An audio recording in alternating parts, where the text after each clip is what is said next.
My name is Lieutenant Colonel Stu Scheller, United States Marine Corps. I'm the current battalion commander for Advanced Infantry Training Battalion. I've been in the Marine Infantry for 17 years.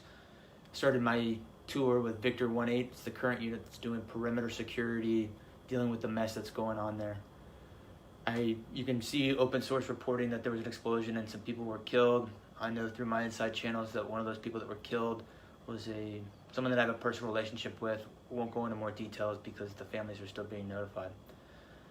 Not making this video because it's potentially an emotional time.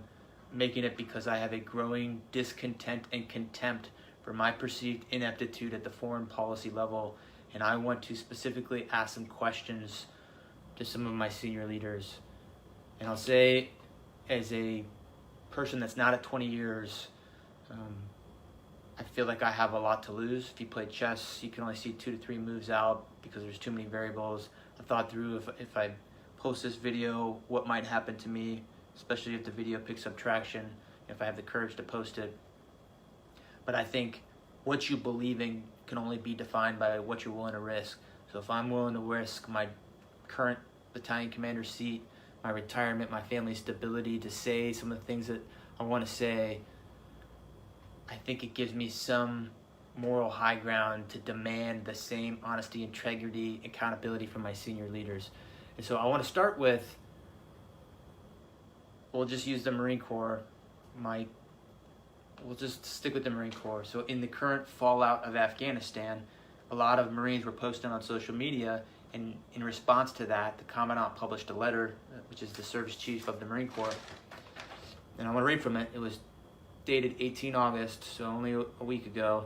The Commandant, sir, you wrote, "Some of you may be struggling with a simple question. Was it all worth it? We want you to know that your service was meaningful, powerful, and important. You fought for the Marine to your left and the Marine to your right. You never let them down." And then you go on to say that, if we're struggling, we should seek counseling, which, I get it. People have killed people. I've killed people, and I seek counseling, and that's fine. There's a time and place for that. But the reason people are so upset on social media right now is not because the Marine on the battlefield let someone down. That service member has always rose to the occasion and done extraordinary things. People are upset because their senior leaders let them down, and none of them are raising their hands and accepting accountability or saying, we messed this up. If an 05 battalion commander has the simplest live fire incident EO complaint, boom, fired.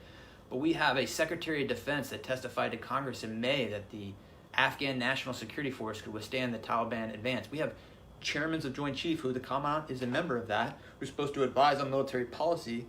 We have a Marine combatant commander. All of these people are supposed to advise, and I'm not saying we've got to be in Afghanistan forever, but I am saying, did any of you throw your rank on the table and say, hey, it's a bad idea to evacuate Bagram Airfield, the strategic air base, before we evacuate everyone? Did anyone do that? And when you didn't think to do that, did anyone raise their hand and say, we completely messed this up? I've got battalion commander friends right now that are posting similar things, and they're saying, wondering if all the lives were lost and if it was in vain, all those people that we've lost over the last 20 years. And he goes on to say that we're all part of a chain. While every link may not be tested, the strength of the chain is only as strong as each link, and you got to be, good link, something like that. And what I'll say is, and from my position, potentially all those people did die in vain if we don't have senior leaders that own up and raise their hand and say, we did not do this well in the end. Without that, we just keep repeating the same mistakes. This amalgamation of the economic / corporate / political / higher military ranks are not holding up their end of the bargain. I want to say this very strongly. I have been fighting for 17 years. I am willing to throw it all away to say to my senior leaders, I demand accountability.